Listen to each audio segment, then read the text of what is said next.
I want to begin by saying that I love you. And I mean it. These are really unsteady times. And I see you, and I feel your depth, and the stirrings, and your worries, and your pain. I see you, and you are not insignificant. You matter, and I love you.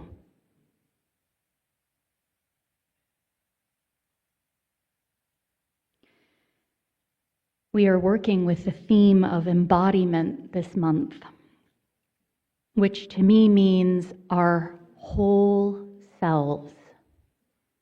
Not just here, I'm pointing to my head, for those of you who can't make that out. Not just here, pointing to my muscles.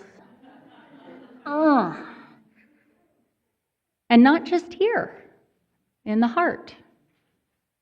It's the whole shebang. Embodiment.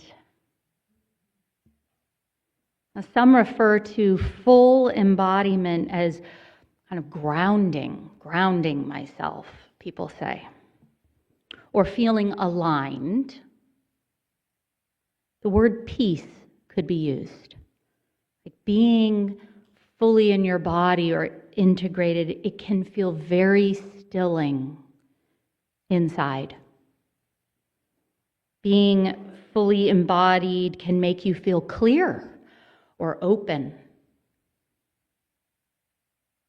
I feel like there is a release that happens, or an energy is felt, because it's like all the working parts are in balance. One isn't doing all the work. From this embodied place, truths about our lives speak. Who we are meant to be, where we're going, and with whom. And this is the calling place, when our lives speak to us, and we can hear it with our whole selves. And most of you have heard this word before, calling, or you know about it, a call. Some of us start thinking, though, of those only called to some great purpose, right? Through some dramatic turn of events, or God's voice booming out of the sky like prophet stories that we know, right? Or we look at certain professions like doctors and nurses, teachers, community activists, mental health care professionals, clergy, and the like as the only ones who receive a call. The word vocation is often associated with some of these professions, which connotes a deep sense of purpose and talent, maybe, and passion, devotion. And many believe that only something larger, like God, outfit those who give their lives to roles such as these, for we know they are not easy. What else could keep them showing up but a call from beyond?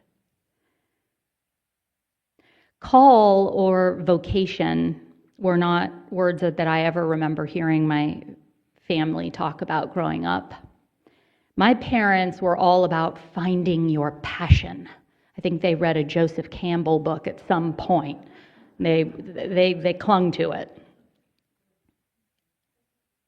To do that and to follow it no matter what. Find your passion.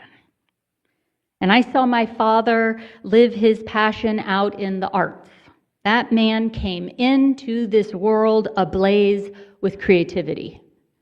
And no matter the setbacks, rejections, financial sacrifices, this man was and continues to be undeterred.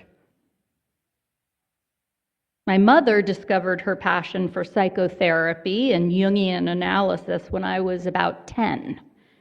And for the next 15 years, while juggling parenting and a messy divorce and countless personal challenges and setbacks, she was unstoppable. And as a little girl, I found all this to be so exciting. Like, what is waiting for me? My passion. It's coming. But as I began to get closer to my teenage years, and then young adulthood, and then adulthood, a terrible panic set in and grew.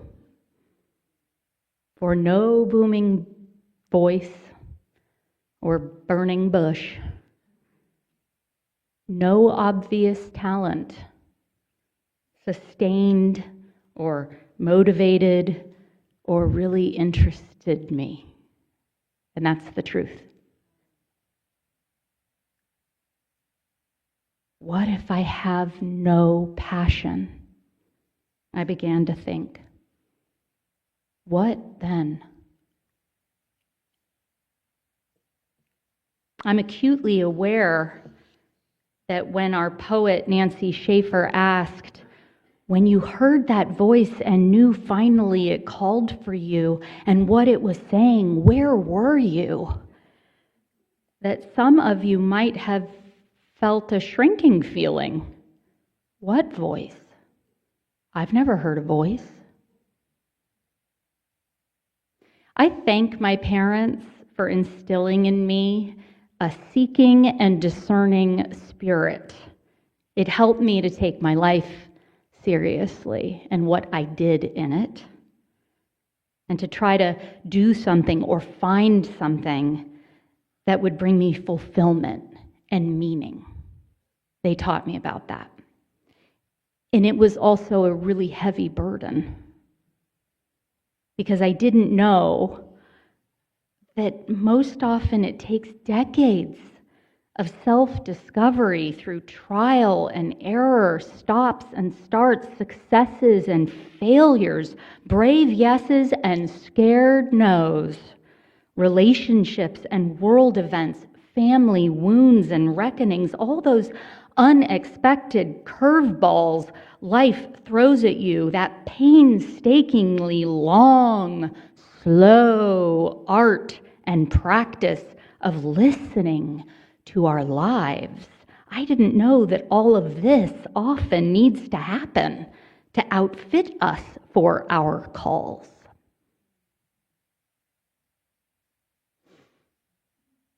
My call to ministry happened on a regular old Sunday morning at church. I was listening to our minister give his sermon, and I closed my eyes, as I often did, and I can remember feeling the light on my face and being aware of those massive windows in that sanctuary that surrounded me. And even with my eyes closed, I could kind of see the imprint of Reverend Harold at the pulpit. And it felt so peaceful.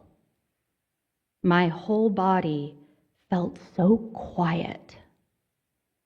And that's when I heard the voice whispering in my ear, "You could do this." And my eyes shot open, and my breath caught, and for about 5 seconds, maybe not even, the room did take on this different hue, and the thought of this felt kind of exciting and wonderful and right and clear, and then this thing took over. A minister? Who do you think you are, girl? You don't know the first thing about leading a church. This is just another one of your big ideas. No. And the next day, just to prove this, I typed in, "What do you have to do to become a UU minister?" into the Google. And when I saw that laundry list of requirements, which at a minimum would take 5 years to crawl through, and that's if you're crawling fast, I laughed out loud. And I have to tell you also that when I ran my finger down that list, very little of it even sounded appealing or fun. So remember that. Calls don't always sound appealing or fun. And then I thought about the logistics of my life at the time. I was already overwhelmed by raising two small children. The girls were like 6 and 4. I had 0 extra time. We had very little savings to speak of, and everything on that list came with a very hefty price tag. And I also lived over an hour away from Boston, which is where all the seminaries and all the trainings were. Impossible, I said. So remember that as well. Calls can sound impossible and frightening. And when calls are left unheeded, when you say no to them, they don't just fade away. They just turn that volume on up. It took a whole year of weird coincidences, taps on my shoulder, then like outright bricks on my head, to help me move through the fear and to better listen with my whole body to what my life story was trying to tell me. That I had been being prepared for ministry from day one. That my whole life story, the peaks and the pits, was a series of formations for this. And so I just put one little old foot in front of the other and kept knocking on the doors one after another, and they opened. That's a great exercise in discernment. Keep knocking on the doors. And the impossible became possible. The first day of seminary was 2 weeks after my 41st birthday, and it did not arrive a minute too early or a minute too late. It was right on time. Callings are delicate. They require us to hold the question, who am I at the fore? And sometimes it takes a long, long time and a lot of risks and setbacks, interior work, healing, to be able to answer that question and to be able to keep answering it, for we don't just stay one way. And then when we do hear it, we have to stay very close to it and get practice at that heeding of it. Some of us think we are called to everything. I can do it all. I can be all the things that people want out of a minister. It simply isn't true. We can't do it all. And you have to be really careful, for living this way will tear at the thing you and only you were meant to do. It almost blots it out. And now others make their gifts really small and insignificant, and they dismiss them. Or they overwork and exploit them. And that voice, one's call, it can become wilted and muffled. That's when burnout sets in. And this isn't to say that callings don't stretch us or make us uncomfortable or cause us stress and strain. Calls aren't easy. This would be like saying that once you have been called to have a child, the hard part is over. Ha! Ha, ha, ha, ha, ha. Being true to one's calling does not mean a smooth path free from difficulties, but listening to that voice inside about who you are and what your particular gift is, it will tell you how to keep walking. It will tell you when it's time to take a different path. And it will tell you when to rest. I get at a very personal, lived level how difficult a thing it is to feel misplaced in your life. It's hard to feel joy when your giftedness and purpose feels locked away or silenced.